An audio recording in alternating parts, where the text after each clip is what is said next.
Good morning. Well, we're still speaking to Honorable Caleb Kositany. He is consulting us on a few things, but I will be telling you about them after the show. My name is Sam Gituku. It's now 28 minutes to 7 o'clock, and let me introduce the panelists here. Caleb Kositany is the Member of Parliament for Soi constituency, Uasin Gishu County. Good morning. Good morning. We have Fred Okango, the Political Affairs Secretary within KANU, which is also within Azimio la Umoja. Good morning. Good morning, Sam. And joining us virtually is Dr. Pamela Odhiambo, the woman representative for Migori constituency, and she will be joining us as soon as her camera is clear. She's there. Good morning, Dr. Pamela Odhiambo. Good morning to you, Sam. Long time. Yes, it's been such a long time, but it's good to see you again, albeit virtually. And welcome all. We want us to spend some time to take a look at some of the concerns that there are in the road to the elections, but also looking at the situation in the country. On the front pages of the Daily Nation, you'll see Ruto, Raila to mount parallel vote counts. The IEBC Commission has allowed all interested parties, including political outfits and the media, to run their own tallies of this year's general election at polling stations in a move hailed as great for transparency and accountability, but one which is fraught with dangers. What are those dangers? We'll be talking about that on the front page of the Standard. Dangers ahead as free felons eye key seats. Vetting of candidates turned out to be a vicious, or rather big suckers, leaving Kenya with the risk of populating vital institutions with tainted individuals, and the consequences could hurt the country unless voters act. And of course, you also see what Rigathi Gachagua was saying, that Gachagua says high cost of living caused by state capture. Let's begin by talking about the road to elections, because recently the IEBC released the voters register, or the published details of the voters register, that shows that we have now 22.12 million registered voters. We'll be looking at the slides shortly after now. But when you look at the spread of those voters, let me begin with you, Dr. Pamela Odhiambo. Are you satisfied, especially with the resolution of the concerns that had been highlighted by KPMG to the tune of over 1 million issues in the register, and now the IEBC coming and saying that they have resolved some of them, but the others, their names that will remain in the register, but the voters will specifically be identified using the identification kits, that is electronically. What are your concerns, and what is your take about this process? I think IEBC has done a good trial, and let me say good morning, Kenya, to try and resolve the issues. But I think saying that there are others that are not yet resolved is not satisfactory, because I think each person in Kenya who is an adult and wants to participate in this civic right process should be allowed to do so. And therefore, it is my prayer that before we settle on the final word, a solution must be found. The case of these electronic issues, I don't think it is a new thing, and this is what makes me sad.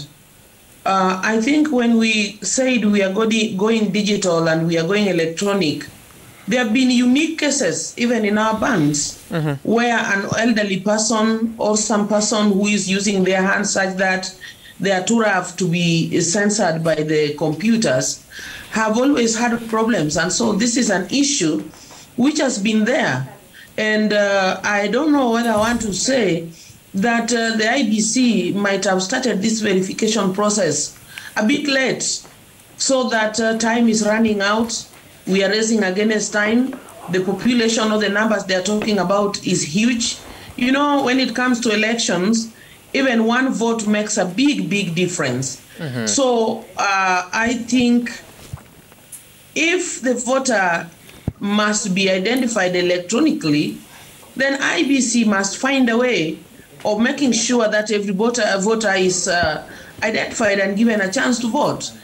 If it is totally impossible, then the IEBC should run very fast and make it clear in well advance that so and so and so and so cannot be identified electronically, and therefore we will avail their manual register.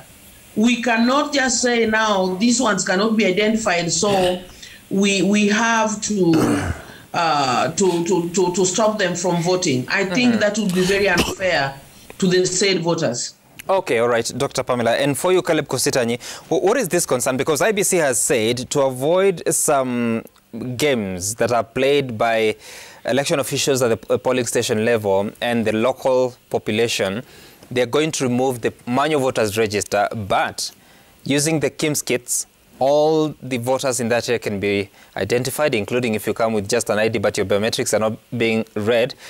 What is this suspicion about the lack of this register? I think IBC has really tried, and as I said before, amongst the independent institutions that are still performing their duties independently, IEBC is on top of the list. Electronic identification of voters is very welcome, and I think it is the way to go, because once you allow manual ticking, we know the desperation that is on the ODM side and the Jubilee side that have now camouflaged and called themselves Azimio. That they want to do anything to try and use even right now we hear that chiefs are being summoned and told that ODM must win in this area. The ODM candidate, presidential candidate, must win in this particular area. So I think electoral identification is going to give way. That there would be no cheating. It's going to be transparent. The vote is verifiable. With the touch of a button, you can know exactly how many registered voters are in that polling station, how many turned up to vote, how many spoiled votes, and it will be a simple exercise. It will even enhance the speed at which the results final tally will be will be given. And we need to commend IBC for allowing media and political parties, and even me as Caleb Kositanyi, I can sit in my house or wherever I decide to sit and do my own tallying of the presidential results. That is a transparency that that we really appreciate. And as Kenya Kwanza, I think we're happy with that, because once you have allow the manual ticking, you have seen that there were some unscrupulous fellows who messed up with the 1 million registered voters, and they were moved to various stations. We've even had complaints in our constituency. Somebody says, "I checked, I am voting." But they didn't exactly confirm how many were transferred. We were raising that question with IBC, still no answer. Well, still no answer, but that is those are the figures that were out there. But at least what they confirmed is there was somebody tampered with the voters. The numbers may not be exact. And that is a matter of concern, but it has been addressed, and we are happy. Personally, I am so happy that we are going to use electronic identification, and that's very transparent. And of course, there's supposed to be a meeting on the 29th, which is on Wednesday, that will be discussing, among other issues, the question of the position of IBC on a printed register. Fred, we've seen Azimio la Umoja is already opposed to that idea that there will be no physical register at the polling stations. Instead, they just have the KIMS kits. What is the real suspicion? Because we've seen elections conducted since 2013. If you look at the 2017, the first presidential election and the repeat presidential election, the identification was quite smooth. Thank you, Sam. First of all, I think Kenyans need to understand where we are coming from. Why technology? And from the Kregler reports that identified that other than the election malpractice that was witnessed, one of the areas that we needed to fix was to use technology. And as you said rightfully, from 2013, we have tried as a country to use technology in terms of securing our election. And if you look at the requirements in ensuring free and fair elections, that is administered in a manner that is efficient, accurate and accountable, technology comes in. Then again, there is always at that point of election the triumph of Murphy's Law, where for some reason technology deliberately fails to work. Phones now, they don't have charge. Server cannot transmit results. Election transmission technology now fails. And that is the worry that maybe some Kenyans have. But having gone through a registration process where voters are registered through the BVR, they can be identified through the EVID, and the transmission can be done through RTS, then I think we must be ready for technology to work for us if we are to comply with the provisions of, principles of free, fair, and credible election that is simple, accurate, and efficient, and even accountable and transparent. Because if you look at the headlines today that they say the parallel counting, vote counts, the tallying centers, Kenyans want to know, how did my vote travel from polling station A to Bomas? And that vote that I cast, how is it going to affect me and many more? So I believe that in this meeting that IBC is planning to have with the presidential candidates, as far as this is concerned, I'm also aware that there could be a petition in court on this issue. I think it is better that IBC continue engaging stakeholders. Last time I said here that what has messed IBC is insufficient stakeholder engagement on matters election. We are going into an election that stakes are so high, and if you look at their level of engagement, they've been doing so well, but sometimes they fail to engage statutory stakeholders in this matter so that people can agree on issues. Some will give an example. IBC, and Mheshimiwa Kostanyi maybe know that, IBC forwarded regulations, election amendment regulations sometimes back before Parliament, and those amendments were around 5. I think they were rejected. The reason why they were rejected, Parliament claims that probably the timelines, they brought them much later, and then they were not able to look at them. And those are regulations that were very good to manage this election. So if you look at how they engage late, or they don't engage totally, or when they engage on and off. Okay. So for us, in Azimio, we strongly believe in a free, fair, and credible election that is accountable and also transparent. And also we believe that IBC has the duty to manage this election as an independent institution without interference from anyone. Okay. And so we'll get back to the conversation about the register of voters. But Dr. Pamela Odhiambo, so when the Azimio la Umoja movement is uncomfortable with our position about the printed, the physical voters register, aren't you satisfied that IBC has told you that they'll even have extra kits? I think it's for every ward, so that if in case there's a problem somewhere, then it can be availed or provided so that it fixes the challenges. Aren't you satisfied with that? Sam, it is not satisfying. You know what? We live in this country. When it is said, when we are sitting in boardrooms like now, that the kits will be availed and in every ward, and can be availed in case there is one with a problem. Yes, it is good to have a spare wheel. But then why can't we fix these problems once and for all? And the challenges sometimes that we have in these wards all over the country, some of them, especially in the countryside, are very far, wide, and large. And as you delay people in the name of going to point A to bring a different kit, then even that still raises the suspicion. Are we sure that this kit is also working and it is free? And somebody has not fed in some information that is going to harass the people. Dr. Pamela, and then... Just hold it. In 2017, you participated in an election.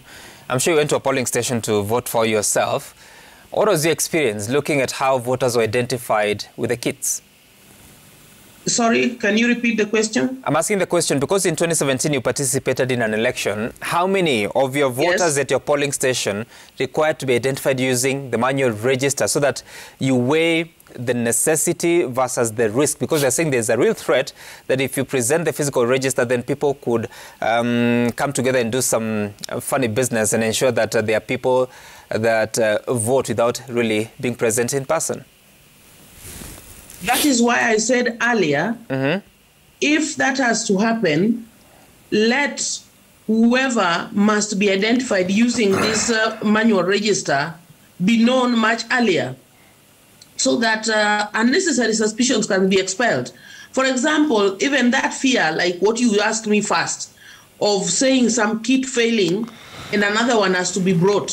When we are doing this, pressures pile up at the polling station. Some of these people have traveled far and wide, and people are hungry. Remember, nobody gives people food on this line. And so these are small recipes for unnecessary noise and chaos that we would want to eliminate at the onset. To be honest, I said earlier that I acknowledge IBC has tried. But some of these last-minute failures that they come up with, and so there is this failure, there is these people who cannot be identified, I think they are coming with it a bit too late. To me, that is the problem. They are coming up with it a bit too late. Okay. For example, some of us who participated in the 2017 election, if we are still there, our things should be intact. Whoever has died, now the processes of getting the burial certificate and all that information, if we had a system where information flawlessly from one corner to another, they would be taken out of that register as it happens.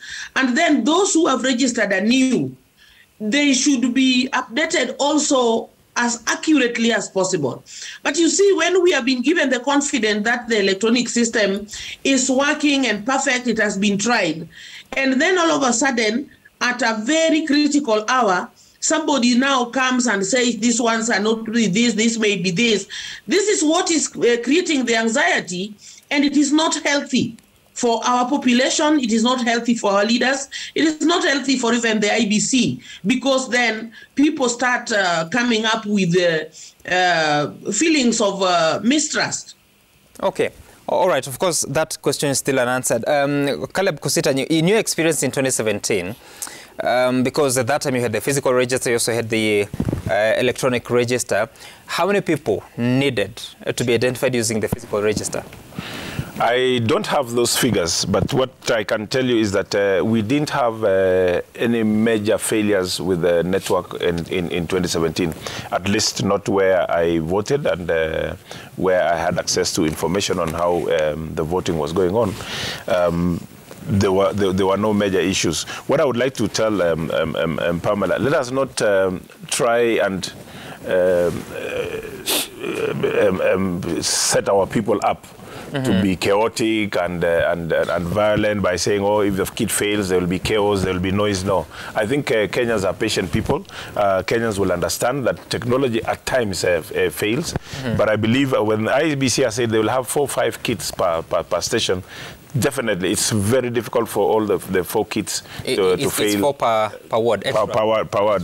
So I think it is. I had 4 per ward, not 4 per station. Yeah, yes, it's 4. Yeah, 4 per ward, which is manageable. But some wards are actually very big. I think IBC should up their game, and being that the elections are going to be held in the month of August, from where I come from, it's a very wet month. Okay. There's going to be heavy rains. Some roads could be impassable. So those are things that also IBC would consider, having choppers on standby so that we have quick distribution of the gadgets should there be a problem. But as Okango here says, technology is the way to go. Let us not try and take us back to the manual, analog ways. Let us try and embrace technology with the challenges as we go along. Let us embrace technology. And of course, that meeting with IBC, between IBC and the presidential candidates and their representatives, will be to iron out those issues about the the printed register of voters. They'll also be speaking about the election results part. That is how the results will be moving all the way from the polling station to be tallied at the National Tallying Center. And of course, harmonization of campaign schedules for presidential candidates to avoid situations where candidates book the same grounds and appear on the same day, same time. But Fred, if you are to now extend the conversation to the register of voters, you've seen 22.12 million registered voters. Of course, if you look at the distribution in terms of the regions, the numbers are clear. How has this influenced your strategy now moving forward? Because you just have about 42 days. Thanks, Sam. The audited voter register came out, and Kenyans had got different reactions. For us in Azimio, we first of all commend IBC for having released the audited voter register. And we are looking at the numbers, the 22 million. And we are saying, having looked at our campaigns, having looked at how Kenyans are enthusiastic about the Azimio agenda, and having looked at how this election is going to play, we have decided that we will communicate the message that we have been doing consistently, the agenda, Azimio agenda, and we are saying, in our projections, we are looking at 15 million voters in our favor. And that's what we are saying, 15 million strong. Why? Where? From Kenyans. The numbers... Take me step by step. From the numbers, you know, we believe that we have a presidential candidate that has got support all over.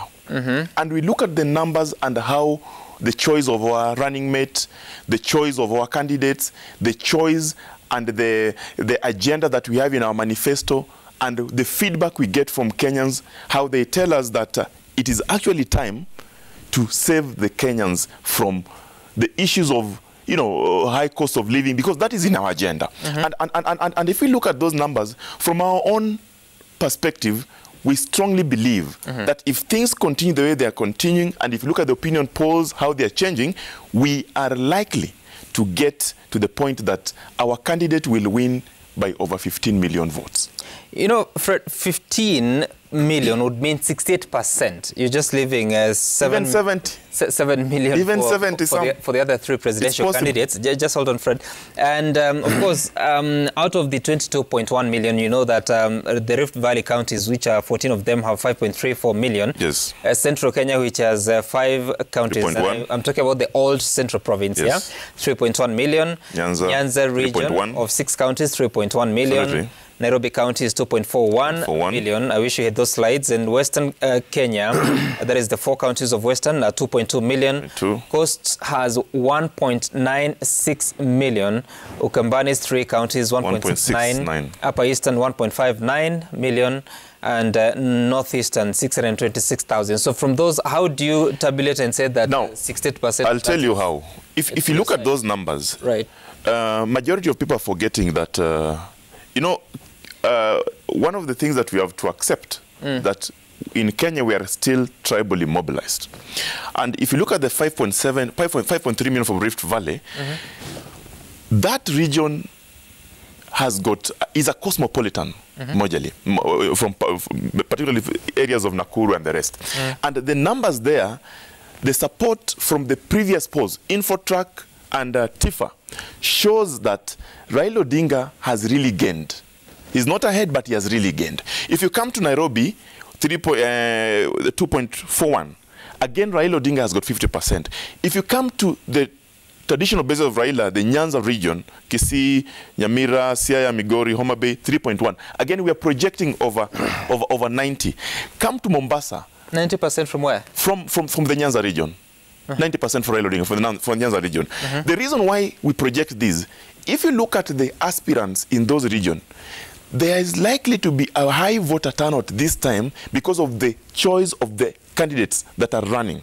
And that projects the numbers. And then lastly, the Kalonzo Musyoka effect. The Kalonzo Musyoka effect has come at a very good time because Honorable Kalonzo Musyoka has made it his business to campaign for Raila through thick and thin. And he has mobilized his region, his bases, the Ukambani and the Ukambani diaspora, that this time round they vote for Raila Amolo Odinga. So that adds again to the 1.69 that we're talking about. Is it 1.69 or 1.59 for Ukambani region? 1.59. 1.59. So if you look at those numbers, our projections for now are 15 million strong. And we are not saying this because it is maybe just a political slogan. We are saying because our statisticians who are sitting at the back room have looked at the numbers, and we are convinced that if we sustain our campaign and do much better in the next 1 month, then those numbers are achievable. What we are asking our supporters out there is that, please, maintain peace, but win as more votes. Because we're also seeing, look at how it is changing in Kiambu.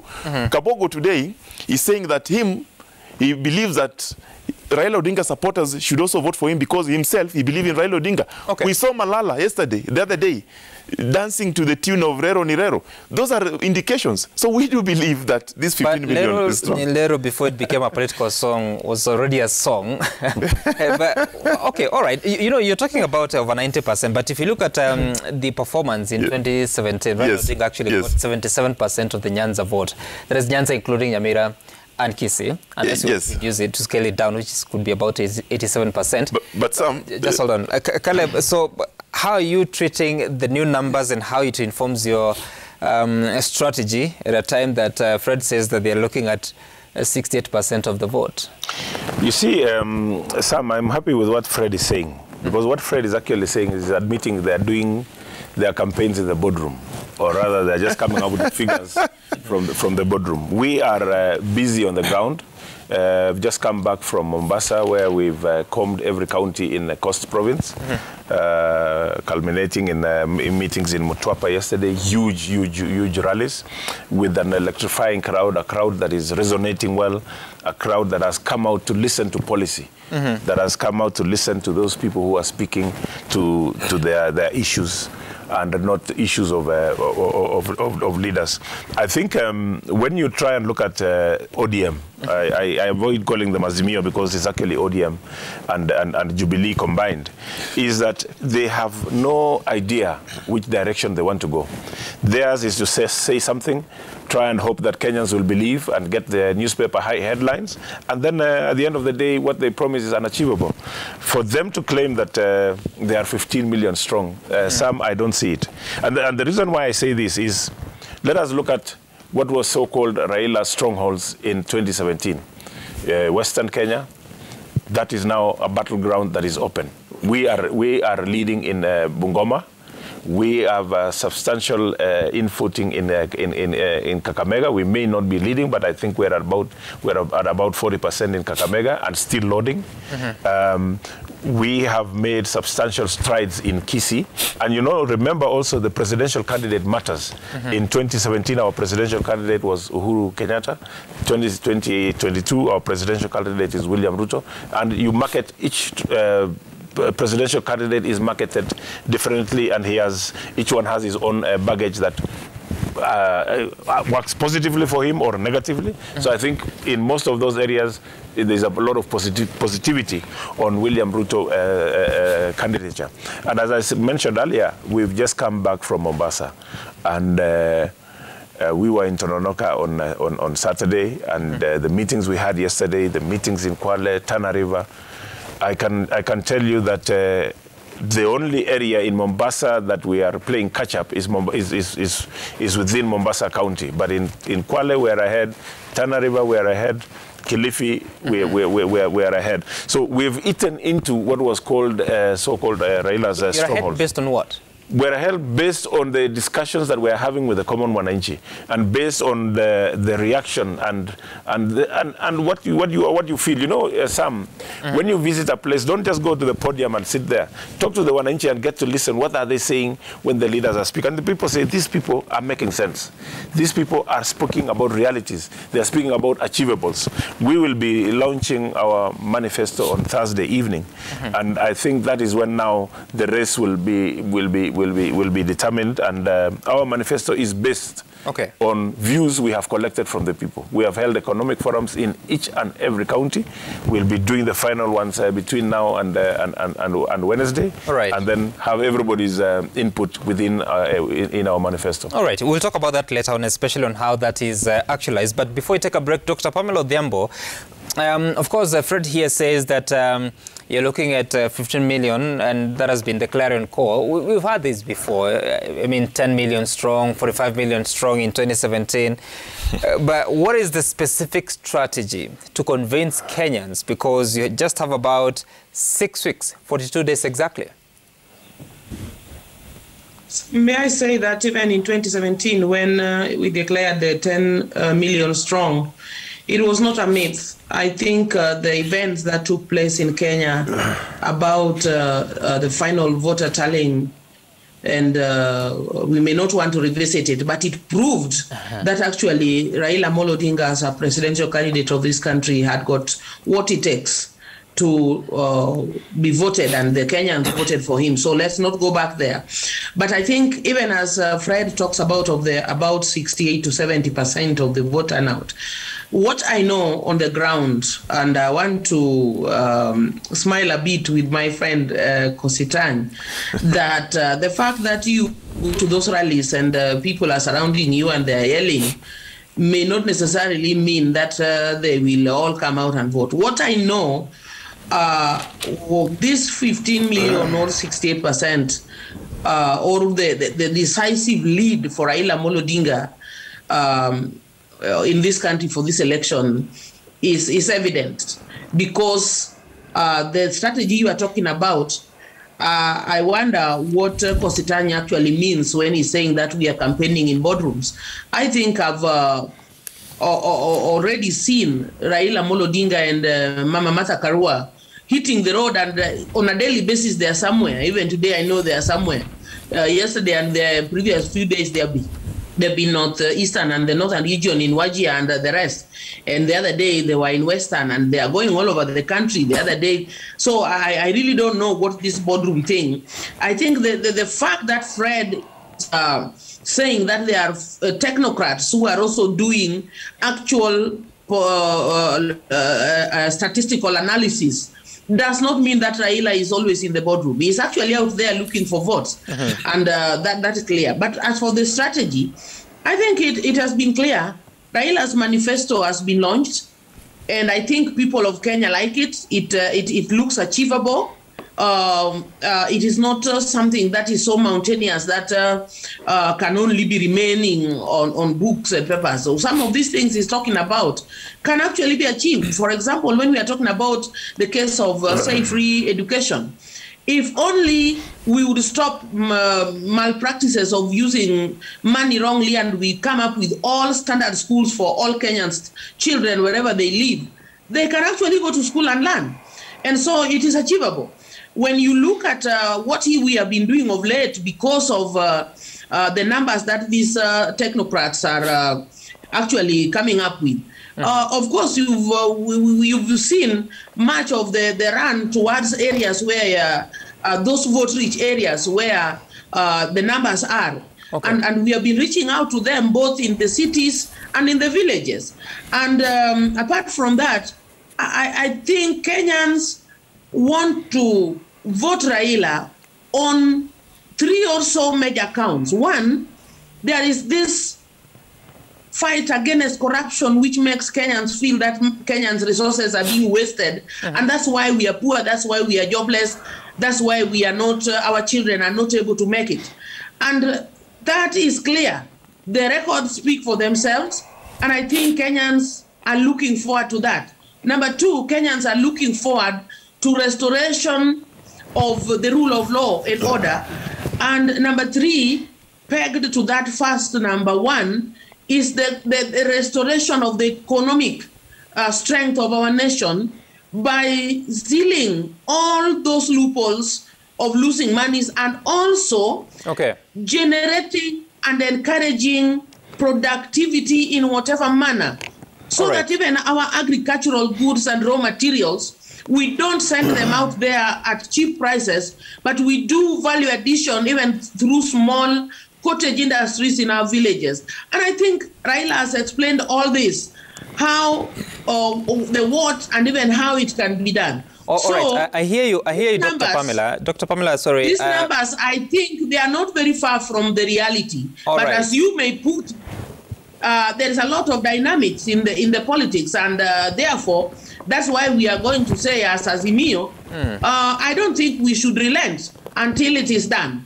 All right. And even the choice of this Deputy President, Martha Karua. Dr. Pamela, I'll give you an opportunity when we come back, because we need to take a short break here. A very good and this is because position for the party. Of course, Dr. Pamela, like I'm telling you, we've had that before, and you'll talk about that because all these promises have been here, several elections. but we really haven't gotten to the point of implementation. I want us to take a break by listening to what Raila Odinga was talking about in as far as taking care of votes, and after that we come back with more. Nataka vijana mnaenda alfajiri saa 8 usiku mnaenda kwa kituo ya kupiga kura. Na mnakaa pale mpaka kura isabiwe itangazwe. Sawa sawa? Baada mimi nitakuja hapa, tutachinja ngamia hapa kusherehekea. Sawa sawa?